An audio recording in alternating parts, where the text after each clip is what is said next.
राजकीय लढाया जिंकल्या कशा जातात, विशेषतः त्या जिथे जिंकणं जवळपास अशक्य वाटतं. चला आज अशाच एका गुंतागुंतीच्या लढाईमागचं रहस्य उलगडून पाहूया.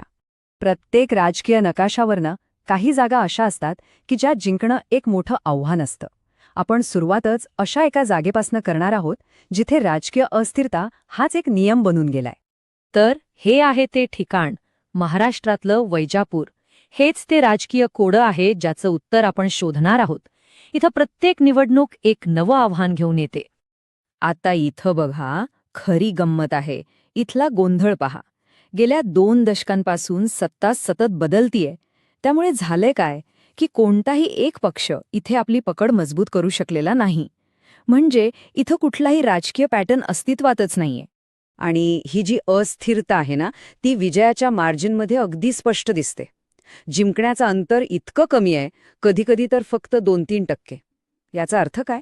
तर प्रत्येक मत महत्वाचं आहे आणि राजकीय वातावरण किती चुरशीचं आहे हेच यातून सिद्ध होतं. मग प्रश्न उभा राहतो की असं न सुटणारं कोडं सोडवायचं तरी कसं? आणि इथूनच आपला प्रवास सुरू होतो समस्येकडून समाधानाकडे. अशा गोंधळातून मार्ग काढायचा असेल तर एका शिस्तबद्ध आराखड्याची गरज लागते. आणि हीच ती पद्धत आहे जी या राजकीय अनिश्चिततेत आपल्याला स्पष्टता आणून देईल. आणि या शक्तिशाली विश्लेषणाची सुरुवात होते एका अगदी साध्या गोष्टीनं, एका चेकलिस्टनं. हा एक असा दृष्टिकोन आहे जो भावनांना नाही तर फक्त आणि फक्त तथ्यांना महत्त्व देतो. ही चेकलिस्ट म्हणजे संपूर्ण प्रक्रियेचा कणा आहे असं समजा. पहिली पायरी सगळा संबंधित डेटा गोळा करायचा. दुसरी पायरी मतदारसंघाची माहिती कन्फर्म करायची, म्हणजे आपलं विश्लेषण भरकटणार नाही. मग तिसरी पायरी विश्लेषणाचं स्वरूप ठरवायचं. आणि मग येतात 4थ्या आणि 5व्या पायऱ्या, योग्य फ्रेमवर्क निवडणं आणि त्यातून मिळालेल्या निष्कर्षांची कसून पडताळणी करणं. या प्रत्येक पायरीमुळे हे पक्क होतं की आपलं विश्लेषण फक्त व्यापक नाही तर ते अचूक आणि विश्वासार्ह सुद्धा आहे. ठीक आहे, तर आता वळूया विश्लेषणाच्या पहिल्या पायरीकडे. ही पायरी फक्त आकडेवारी बघण्याची नाहीये, तर त्या पलीकडे जाऊन मतदारांचं खरं आयुष्य समजून घेण्याबद्दल आहे. फक्त हा एक आकडा बघा, 10%.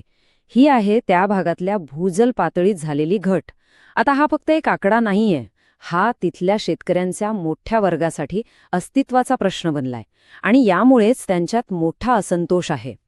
त्यात भर म्हणजे तरुणांमधली बेरोजगारी. हा एक खूप मोठा मुद्दा आहे. स्थानिक पातळीवर नोकऱ्याच नाहीयेत, त्यामुळे तरुण शहरांकडे पळतायत. आणि या सगळ्यावर कडी म्हणजे महागाईचा थेट फटका. इंधन, अन्नधान्य, खतं सगळंच महाग झालंय. यामुळे प्रत्येक घराचं बजेट कोलमडलंय. लोकांमध्ये एक प्रकारची आर्थिक असुरक्षितता आणि निराशा पसरलीय. बरं, तर जमिनीवरची ही परिस्थिती आपण पाहिली. आता वळूया डेटाकडे. या सगळ्याचं पद्धतशीर विश्लेषण केल्यावर काय ठोस निष्कर्ष समोर येतायत ते पाहू. या डेटा विश्लेषणातून 3 अतिशय महत्वाची आणि न टाळता येणारी सत्य समोर आली आहेत. पहिलं सत्य, प्रचंड राजकीय अस्थिरता. दुसरं सत्य, पारंपरिक आघाड्यांच्या मतांमध्ये झालेली मोठी घट. आणि तिसरं आणि सगळ्यात महत्वाचं सत्य, 2019 मध्ये मतदानात झालेली 10%ची घट. ही घट म्हणजे मतदारांची तीव्र नाराजी आणि व्यवस्थेवरचा अविश्वास दाखवते. आणि हेच सखोल डेटा विश्लेषण आपल्याला थेट एका धोरणात्मक उत्तराकडे घेऊन जातं, ते म्हणजे एका परिपूर्ण उमेदवाराचा आराखडा. इथं अगदी स्पष्ट दिसतंय की नेमका बदल कुठे करायला हवा. जुना मॉडेल कसा होता? स्थानिक मुद्द्यांशी काही देणं घेणं नाही. त्याच्या जागी आता डेटावर आधारित लोकांमध्ये मिसळणारा एक नवा उमेदवार आदर्श गरजेचा आहे. अगदी सोप्या शब्दात सांगायचं झालं तर आदर्श उमेदवार कसा हवा? तो तरुण हवा, त्याला तंत्रज्ञानाची जाण हवी, पण त्याचवेळी त्याची नाळ शेतीशी आणि मातीशी घट्ट जोडलेली हवी. वैजापूरच्या या केस स्टडीमधून आपण एका मोठ्या आणि सार्वत्रिक तत्वाकडे येतो. आणि हे तत्व फक्त निवडणूक जिंकण्यापुरतं नाही, तर ते एका प्रभावी शासनाचं मूळ पाया आहे.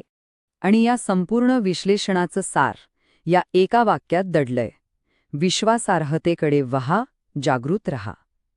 हे फक्त एक घोषवाक्य नाहीये, हा डेटा आधारित, लोकाभिमुख आणि प्रभावी शासनाचा मूलमंत्र आहे.